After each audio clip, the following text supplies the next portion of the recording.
Bueno, la última unidad gramatical que vamos a ver es la voz pasiva. Bueno, para poder entender la voz pasiva, primero debemos tener claro qué es la voz pasiva y cuál es su diferencia con la voz activa. Entonces, la voz pasiva es la manera elegante de hablar en inglés. Es como si nosotros estuviéramos hablando en tercera persona del español.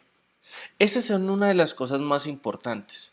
Y lo bueno, digamos que lo sencillo es que ustedes pueden pensar desde los equivalentes en español y pasarlos a el inglés.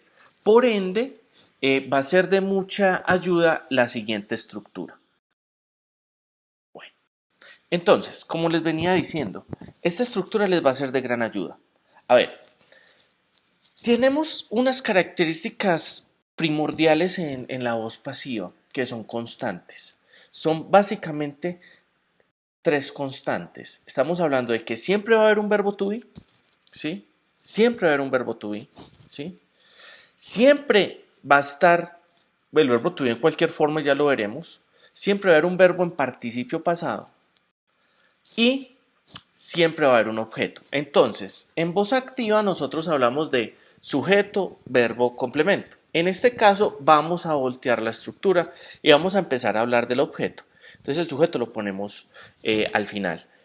Vamos a hablar de cada uno de los tiempos para que ustedes más o menos tengan claro esto. Vamos a hablar del presente simple. Entonces, en el presente simple tenemos los auxiliares is, are y am.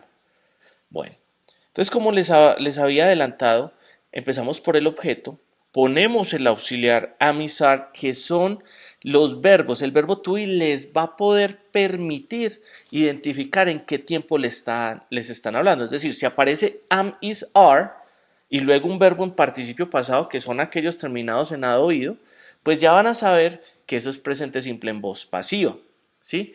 Entonces, cuando van a hacer una negación, simplemente colocan el not después del sujeto, que sería después de am, is o are, ¿sí? Pero sigue cumpliendo la misma estructura. Cuando hacemos una pregunta, pues empezamos más por is, are y am, luego el objeto, luego el verbo y luego el sujeto, ¿sí? El verbo que se usa, como lo pueden ver en Special Comments, el verbo que es usado para reconocer los verbos son el verbo to be en presente simple, puede ser am, is, are, ahí solamente está is y are. Y la voz pasiva se hace con el verbo to be y el verbo en pasado participio, cualquier verbo. Bueno, sí, hay un truco que se van a hablar de verbos transitivos y transitivos, pero el truco es que suene bien, básicamente. Entonces, nosotros en voz activa decimos, yo pinto la casa, ¿sí?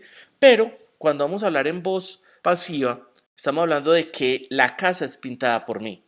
Entonces, si ustedes ven, the house es la casa, is es el auxiliar, painted es pintada, y luego el by, que es una preposición muy importante al utilizar el verbo to be, perdón, al utilizar voz pasiva, porque siempre debe ser el por mí. Bueno, eso por parte del presente simple. En cuanto a lo que respecta al presente progreso, estamos hablando de que aquí utilizamos los mismos auxiliares, am, is o are. Normalmente puede ser is y are, pero hay excepciones. Lo utilizo. Luego being, be más verbo con ing y luego el verbo en participio pasado. Esa combinación, esos tres verbos siempre deben estar juntos y ustedes inmediatamente reconocerán que es una voz pasiva. En la negación, pues colocan el not, la negación, después del el auxiliar, pero sigue estando being y el verbo en participio pasado. Para preguntar, empezamos con is, are, objeto, being, verbo en participio pasado y sujeto. Entonces aquí podríamos decir, el carro está siendo reparado por mí. The car is being fixed by me. Y de aquí en adelante se repite mucho porque es demasiado fácil en esta medida. Para ponerlo en pasado, los auxiliares sería was y were. Entonces ahí yo ya diría, la piscina fue limpiada por mí. Sería was were más verbo en participio sería cleaned con ed y luego por mí. Para el caso del pasado progresivo, que es lo mismo que el presente progresivo, solo que en pasado, lo único que tenemos que hacer es, en vez de is, pongo was. ¿sí?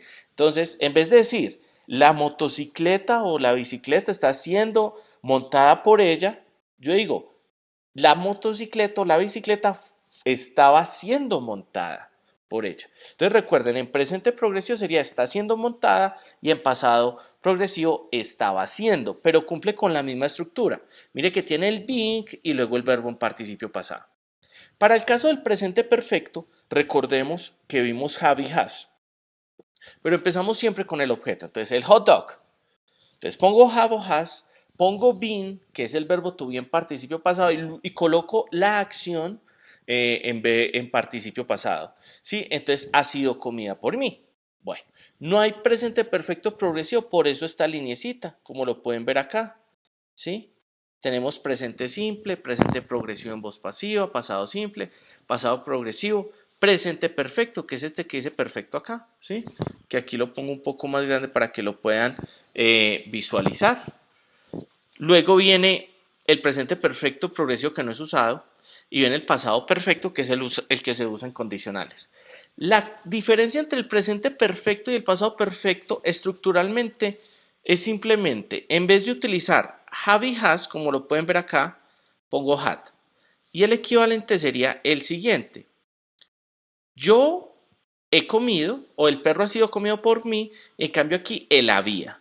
Pero miren que está el been y el verbo en participio pasado, ¿sí? Para lo que respecta, para futuro, pues sería will más be, que es el verbo to be, más el verbo en participio pasado, será vendido. Y si yo quiero utilizar going to también para futuro, pues coloco is o are o am. Recuerde que el going to, como lo pueden apreciar acá, aparece claramente con los auxiliares is, am y are. Entonces miren, objeto, am, is, are, going to, be, más verbo en participio pasado. Ahora vamos a ver unos ejemplos. Como pueden ver en esta explicación, tenemos unos ejemplos a mano izquierda y el uso de esta información en la mano derecha, ¿sí? Entonces aquí hay hay muchos trucos que uno puede utilizar en los equivalentes. Entonces, King Tut is known by many people as the Boy King. Is known es conocido, ¿sí? El siguiente, Roman coins are found, son encontradas. This site was discovered, fue descubierto. The bones, que sería una pelica, fueron puestos y aparece un put on there, que es un phrasal verb. Y es lo que les explicaba. Ustedes para responder corto, pues responden con el auxiliar, como en todos los casos. ¿Sí?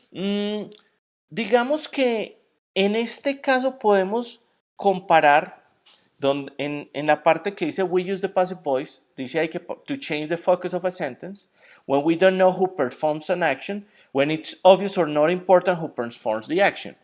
A ver, el truco es que yo le quiero dar importancia a algo, al objeto encontrado, pues lo pongo de primero. Y después pongo la persona que lo realizó, de ser necesario, ¿sí? Por eso aparece el by. Y por eso, si ustedes ven que cuando vamos a cambiar una voz activa a voz pasiva, necesitamos que el verbo pueda ser usado o necesite o requiera de un objeto. Por ejemplo, yo soy, sido, yo sido, no da. Entonces a uno le toca es yo encontré. Entonces yo encontré una caja. La caja fue encontrada por mí. ¿Por qué encontré? Está en pasado. ¿Sí? Hans Sloane founded the British Museum. Entonces aquí ahí tenemos sujeto, Hans Sloane, founded, verbo, the British Museum sería el objeto. Entonces lo volteo. The British Museum was, porque estamos hablando en pasado, founded, continúa el verbo en pasado, en participio pasado, porque es un verbo regular, by Hans Sloane. Y así sucesivamente. Recuerden que la clave para esto es utilizar los equivalentes, que son es limpiado, está siendo limpiado, fue limpiado, estaba siendo limpiado, ha sido limpiado, había sido limpiado, limpiará o será limpiado y va a ser limpiado. ¿Listo? Entonces, quedamos así para el uso. Es importante que todas estas explicaciones que vieron y que han escuchado las puedan interiorizar en los ejercicios que van a tener para realizar y entender esto, digamos, y ponerlo en práctica.